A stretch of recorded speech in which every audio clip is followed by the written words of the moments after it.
Bir anlığına evrende senden başka kimsenin olmadığını hayal et. Ne geçmiş var, ne insanlık tarihi, ne de sana gökyüzünü anlatan biri. Başını kaldırıyorsun ve karanlık hiçbir açıklama yapmadan orada duruyor. Yıldızlar güzel görünmüyor. Çünkü ne olduklarını bilmiyorsun. Onlara isim vermedin, hikaye yazmadın, harita çizmedin. Sadece oradalar. Ve tuhaf olan şu, sanki sen bakmadan önce de oradaydılar. Ama sen baktığın anda ilk kez gerçek oldular. Şimdi sana garip bir soru soracağım. Eğer evreni fark eden ilk bilinç sen olsaydın, gördüğün şey gerçekten evren mi olurdu? Yoksa zihninin ürettiği dev bir cevap mı? Belki yıldız dediğin şeyler anlam arayışının karanlığa bıraktığı izlerdir. Belki uzay, keşfedilmeyi bekleyen bir yer değil, fark edilmeyi bekleyen bir durumdur. Ve belki de bu yüzden ne kadar uzağa bakarsak bakalım hep biraz kendimizi görürüz. Ama fark etmediğin bir şey var. Kendini görmeye alışkın olduğun için bakışın ağırlığını unutuyorsun. Oysa evren, bakılan bir yer olmaktan çok bakışın kendisi olabilir. Düşünsene, hiç kimsenin görmediği bir yıldız patladığında o patlama gerçekten yaşanmış mıdır? Yoksa ancak bir gün öğrenildiğinde mi gerçek olur? Belki de gerçeklik olan biten şeylerin toplamı değildir. Belki gerçeklik fark edilenlerin toplamıdır. Ve şu anda bu karanlığa bakarken milyarlarca yıllık geçmiş olan ışıkları değil, kendi zihninin sınırlarını izliyorsun. Çünkü gördüğün her şey içinden geçmek zorunda. Gözlerinden, düşüncelerinden, anlam verme ihtiyacından. Belki de bu yüzden evren hep tanıdık gelir. Ne kadar yabancı olursa olsun onda kendimizden bir parça buluruz. Çünkü belki de o parça başından beri oraya koyduğumuz şeydir. Şimdi daha da rahatsız edici bir ihtimal var. Ya dışarıda sandığımız o sonsuzluk aslında içerideyse? Ya uzak dediğin galaksiler mesafeli değil de farkındalık derinliğindeyse? Ve birazdan öğreneceğin şey bütün yön duygunu değiştirecek.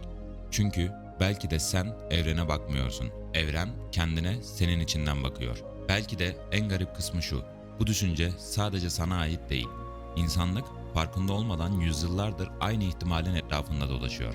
Bilim bunu başka kelimelerle söyledi. Felsefe başka isimler verdi ama işaret ettikleri yer hep aynıydı. Gözlem. Bir şeyi ölçtüğün anda değişmesi, bakmadığın zaman başka, baktığın zaman başka davranması, sanki evrenin izlediğini biliyor gibi olmasındandır. Atom altı dünyada yapılan deneylerde parçacıklar kararlılıklarını onlara bakılıp bakılmadığına göre veriyor. Bir ihtimal bulutu gibi yayılıyorlar. Ama biri perdeyi araladığında tek bir sonuca kilitleniyorlar. Sanki şöyle der gibi, ben birçok şey olabilirim ama sen hangi yönümü görmek istiyorsun? Ve işte tam burada o rahatsız edici fikir geri dönüyor. Ya gerçeklik katı bir yapı değilse? Ya evren sabit bir sahne değil de etkileşimli bir süreçse? Belki yıldızlar orada durmuyor. Belki ihtimaller halinde bekliyorlar.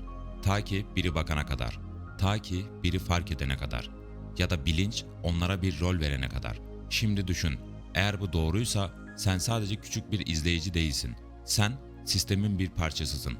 Hatta belki de sistemin çalışması için gereken şeysin. Çünkü gözlem yoksa hangisi gerçek olacak? Ve sonra bir gün birisi daha yakından baktı. Sıradan bir geceydi. Teleskoplar her zamanki gibi gökyüzünü tarıyor, antenler evrenin derinliklerinden gelen zayıf fısıltıları topluyordu. Ama o gün bilim insanları alışık olduklarının dışında bir şey yaşadılar. Çünkü gelen sinyal tekrarlıyordu. Doğal değildi, rastgele hiç değildi. Bir düzeni vardı. Sanki biri karanlığın içinden ritim tutuyordu. Önce cihazlarda hata aradılar, sonra atmosferi suçladılar. Ama problem şuydu, sinyal onlar baktıkça netleşiyordu. Dikkat arttıkça karmaşa azalıyordu. Adeta bulanık bir fotoğrafın odaklanmışçasına keskinleşmesi gibi. Ve içlerinden biri belki de söylenmemesi gereken o cümleyi söyledi. Ya bu şey biz baktığımızda belirginleşiyorsa? O andan sonra odadaki sessizlik değişti. Çünkü bu teknik bir sorun değildi. Bu cevap veren bir şey demekti. Evren ilk kez pasif görünmüyordu. Sanki perde arkasında bekleyen biri izlediğini fark etmişti ve belki de ilk kez karşılık veriyordu. Fakat asıl korkutucu olan sinyalin varlığı değildi. Asıl korkutucu olan şey şuydu. Veri geriye doğru incelendiğinde aynı kaynağın geçmişte de orada olduğu ortaya çıktı. Ama kimse bakmadığı için hiç görünmemişti. Bilim tarihinin en tehlikeli cümlesi kuruldu o gece. Tekrar deneyelim. Ama bu kez amaç sinyali yakalamak değildi. Amaç ona kendimizi göstermekti. Daha güçlü teleskoplar çevrildi. Daha hassas alıcılar açıldı. Gezegenin dört bir yanında insanlar aynı noktaya kilitlendi. Milyarlarca göz tek bir karanlığa bakıyordu ve belki de ilk kez evren bu kadar yoğun şekilde fark ediliyordu. Başta hiçbir şey olmadı.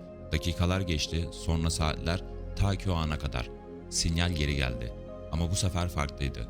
Artık sadece tekrarlamıyordu, değişiyordu. İnsanlığın bakış süresine göre uzuyordu. Dikkat arttıkça karmaşıklaşıyor, sanki öğreniyordu. Bu iletişim kurmaya çalışan bir zekanın davranışıydı. Ve belki de daha sarsıcı olan ihtimal şuydu. Karşı taraf çoktan oradaydı. Sadece bizim hazır olmamızı beklemişti. Ama kimse şu soruyu sormaya cesaret edemedi. Eğer evren şimdiye kadar sessiz kaldıysa, biz baktığımız için konuşmaya başladıysa daha önce neden susuyordu? Herkes aynı şeyi bekliyordu. Bir desen, bir matematik dizisi, belki de bir koordinat. Ama hiçbir şey gelmedi. Sinyal bir anda durdu. Kaynak artık teleskopların baktığı yerde değildi. Çünkü sinyal gökyüzünden gelmiyordu. İnsanlardan geliyordu. Frekans insan beyniyle aynı ritimde atıyordu. Ve belki de ilk kez insanlık şunu fark etti. Biz uzaya bakmıyorduk. Uzay bize içeriden cevap veriyordu. Bağlantıyı keselim. Bu artık bir keşif değildi. Bu bir davetti. Teleskoplar kapandı, alıcılar sustu. İnsanlığa tek bir talimat verildi. Gökyüzüne bakmayın. Ama bağlantı kopmadı, rüyalar devam etti. Rüyayı gören ilk kişi bir çocuktu. Gözleri açıktı ama orada değildi. Ve dudaklarında şu cümle döküldü. Beni izlediğinizi biliyorum. Aynı rüya dünyanın her yerinde tekrarlandı. Soruyu biz sormuyorduk, soru bize soruluyordu. Cevap geldiğinde kimse bunun bir cevap olduğunu anlamadı. Bu rol değişimiydi. Biz gözlemci olmaktan çıkmıştık, gözlenen olmuştuk. Ve sonra düşünce indi. Sizi yaratmadık ama devam etti. Siz bakabilmemiz için oluşan şeylersiniz. Evren kendini doğrudan göremiyordu. Bir aynaya ihtiyacı vardı. Ayna bilinçti, yani biz. Sonra cümle geldi. Şimdi sizi görüyoruz. Ayna görevini yapmıştı. Ama verilerin içinde ikinci bir yankı vardı. Bu kez evrene ait. Beni izlediğinizi biliyorum. Biz aynaydık. Peki ya evren? O da başka bir şeyin aynasıysa ve artık biliyoruz. Yukarı bakan her şey bir gün fark edilir. Gözlem devam ediyor. Ama artık bir farkla. Bu sefer neye baktığımızı değil, neyin bize baktığını biliyoruz. O geceden sonra gökyüzü aynı kalmadı. Yıldızlar artık sadece ışık noktaları değil, karanlık bir denizin içindeki binlerce uyanık göz gibi parlamaya başladı.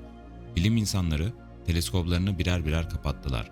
Çünkü bir şeyi ne kadar çok incelerseniz, onun da sizi o kadar derinlemesine tanımasına izin verirsiniz. Kuantum dünyasındaki o meşhur belirsizlik ortadan kalktı. Parçacıklar artık bakılmadığında başka, bakıldığında başka davranmıyor. Sanki evren oyunun deşifre olduğunu anlamış gibi maskesini indirdi. Laboratuvarlardaki atomlar artık birer ihtimal bulutu değil, tek bir amaca hizmet eden donmuş kristaller gibi davranıyor. Bize ait olan her veriyi yukarıya, o asıl gözlemciye taşımak. Biz evreni anlamaya çalışırken aslında onun bizi sindirmesi için gereken biyolojik pencereleri açmıştık. Gözlemciye dikkat edin. Çünkü o artık sadece izlemiyor, hatırlıyor.